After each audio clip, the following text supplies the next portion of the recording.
ושמחת בחגך והיית שמח. Chag Sameach. Alors vous savez qu'à Sukkot, il y a le sujet des Ushpizin. Ce sujet des Ushpizin est présenté dans le Zohar HaKadosh, Parashat Emor. Pour ceux qui ont le Zohar à la maison, vous chercherez à la page 103 et 104. Et le Zohar HaKadosh explique que et de cette manière aussi de comprendre pourquoi spécialement à Sukkot, il y a les Ushpizin, les 7 invités. Lorsqu'un homme rentre et s'installe dans sa soukha, à ce moment-là, la Shrina vient et entoure de ses ailes. C'est ce qu'on appelle le Or HaMakif, une sorte de lumière qui enveloppe. Et non seulement la Shrina vient, mais chacun des 7 tzadikim qui sont Abraham, Yitzhak, Yaakov, Moshe, Aaron, Yosef et aussi David Ameler, qui représentent chacun un or. Par exemple, Avraham Avinu, c'est un Or HaMakif de Hesed. Alors, à eux aussi, Hachem leur dit, de même que moi, je viens entourer cette soukha. Et le Baal HaBayit qui est dedans, de mon Or HaMakif, de ma lumière qui enveloppe, vous aussi, chacun de vous, venez l'entourer de votre lumière qui est propre à vous.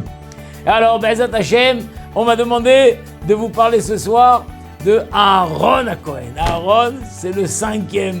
Le 5e jour, c'est Aaron HaKohen. Alors, pour ceux qui sont attachés spécialement à tout ce qui tourne autour du chiffre 5, alors sont heureux. Donc, je suis heureux de vous présenter ce soir la venue de Aaron HaKohen. Et c'est pour ça d'ailleurs que tous les soirs, il y a une Simra, une nouvelle Simra. Les 7 jours de Sukkot, c'est Zman Simratenu. C'est pas une Simra qui s'étale et qui s'estompe. Non, c'est une nouvelle Simra. Puisque bien que les 7 Ushpizin viennent tous ensemble tous les 7 jours, mais chaque jour, le Zohar HaKadosh, il y en a un qui est dominant et les autres sont accessoires autour de lui. Donc c'est pour ça que c'est à chaque fois une nouvelle joie. Oh, Abraham Avinu, oh, Israël Avinu, oh, Yaakov Avinu. D'ailleurs, pour la petite histoire, avant de vous parler de mon héros qui est Aaron, alors le Gaon de Vilna, le 3e jour de Sukkot, était particulièrement heureux, et mais il ne voulait pas dire pourquoi. À la fin, son père, qui était encore vivant, lui a dit « Je suis ton père, je t'oblige à raconter pourquoi tu es tellement heureux. » Alors il n'avait pas le choix, Mitzvat Kibud Avaim, il lui a dit « Papa, parce que ce soir-là, c'est le soir de Yaakov Avinu, Yaakov Avinu m'a embrassé sur ma tête. » Incroyable! Yaakov Avinu a embrassé un bisou au Gaon de Vilna sur sa tête. Donc c'est pas des blagues, il y a des gens qui ont vu les Ushpizin. Donc Aaron HaKohen, Aaron, c'est un personnage extraordinaire. Si je peux vous présenter Aaron, c'est celui qui prenait les événements tels qu'ils venaient. Il acceptait tout. Pas avec résignation, mais avec joie, en sachant que tout est dirigé par Hachem. Et quand nous lisons la Torah, nous le voyons. Dès le début, lorsque Akadosh Baruch Hu avait nommé Moshe Rabbeinu pour aller délivrer le peuple juif, Moshe a dit Rabbeinu, mais pourquoi moi? J'ai mon grand frère Aaron, Akadosh Baruch Hu, t'inquiète pas. Quand Aaron apprendra la nouvelle, il sera content. Et effectivement, quand Aaron a appris que c'est Moshe Rabbeinu qui était désigné pour être le chef, il était très content. Et Moshe Rabbeinu lui a dit, tu sais Aaron, je me suis battu pour que ce soit toi. Aaron lui a dit, mais tu plaisantes? Que c'est toi ou moi, c'est pareil. Toi ou moi, c'est pareil. Plus tard, on voit que quand il y a eu l'inauguration du Mishkan, ce jour-là, les 2 fils d'Aaron, Nadav et Avihu, ont approché le feu qui était interdit et ils sont morts.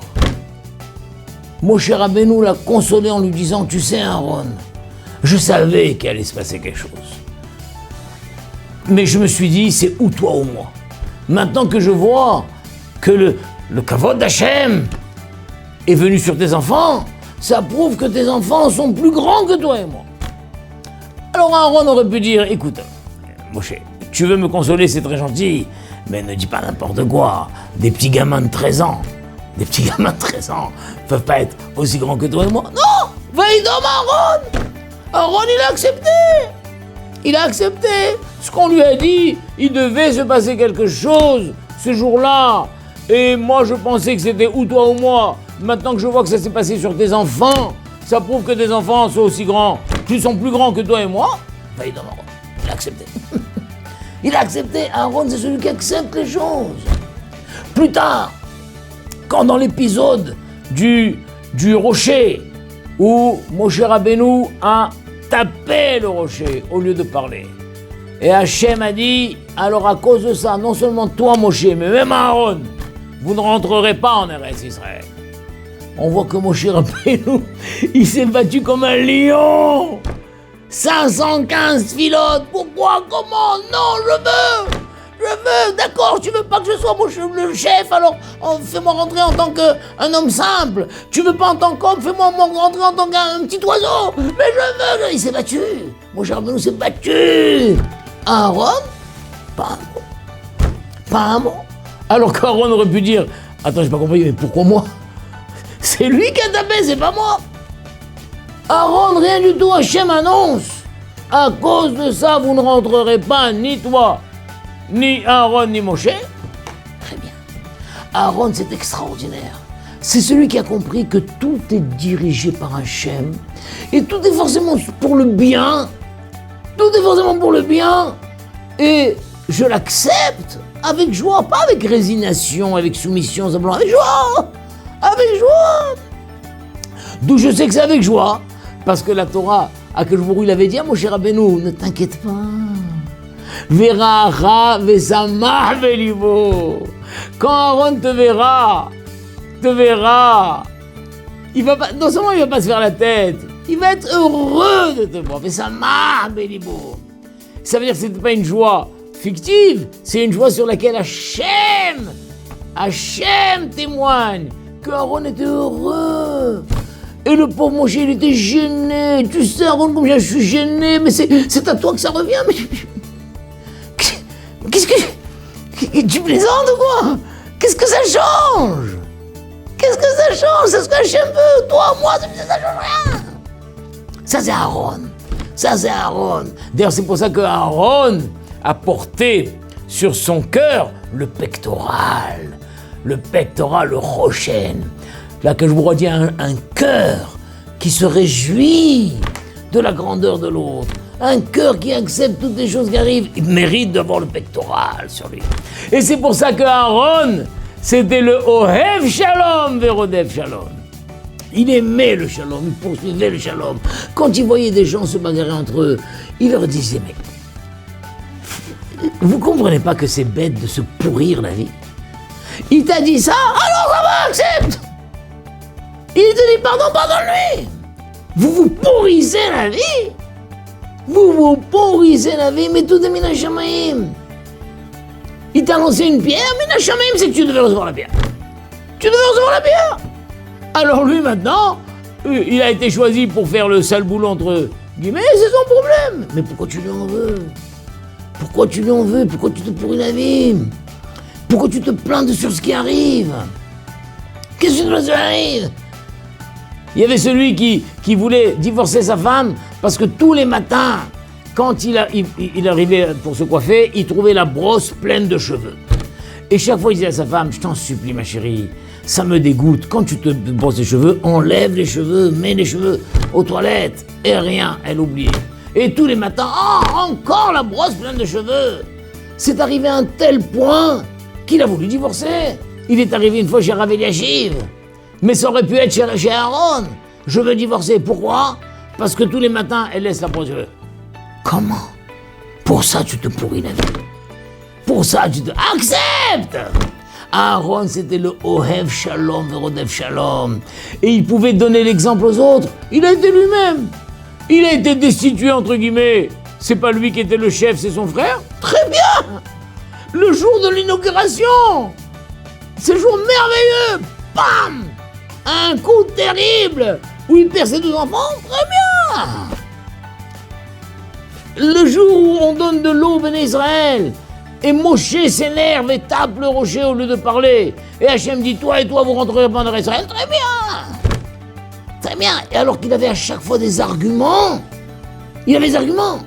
Dans la première histoire, il avait l'argument de dire, mais je suis le frère aîné. Dans le deuxième argument, mais ce sont des enfants. Des enfants. Une telle rigueur pour les enfants. Dans la troisième scène, mais c'est pas moi qui ai tapé, j'ai rien fait. Rien. Aaron, c'est celui qui a tous les arguments du monde, et pourtant il ne plaide pas. Il ne plaide pas. Pas parce qu'il est faible, pas parce qu'il est bête, parce qu'il a compris que tout vient d'Hachem. Et on accepte avec soumission, avec joie. Un tel homme pouvait être celui qui répandait le shalom, être celui qui répand le shalom. Répondre le shalom, ne te gâche pas la vie pour rien, ne te pourris pas la vie, allez, faites la paix. Et donc un tel homme, quand Aaron a quitté ce monde, la Torah dit, Vaïf Koto Kol Bet Israël. Toute la maison d'Israël, hommes, femmes, vieux, enfants, jeunes, toute la maison d'Israël l'a pleuré. Oh, on a perdu Aaron. Voilà, on a perdu Aaron, mais il revient Aaron. Donc le 5e soir, si c'est ce soir que vous écoutez ce shiur, imaginez qu'Aaron il est là et vous dites Aaron, je vais m'inspirer de ta mida. Je vais arrêter de me pourrir la vie et je vais accepter les événements tels qu'ils sont. Parce que tout vient mina shamaïm et on garde la joie et le moral et on avance vers Hashem. Chag Sameach ve'samarta ve'chagecha ve'ha'ita sameach ve'samarta ve'chagecha ve'ahita sameach Hillel omer ומתלמידיו של אהרון אוהב שלום ורודף שלום הלל אומר ומתלמידיו של אהרון אוהב שלום ורודף שלום הלל אומר ומתלמידיו של אהרון אוהב שלום ורודף שלום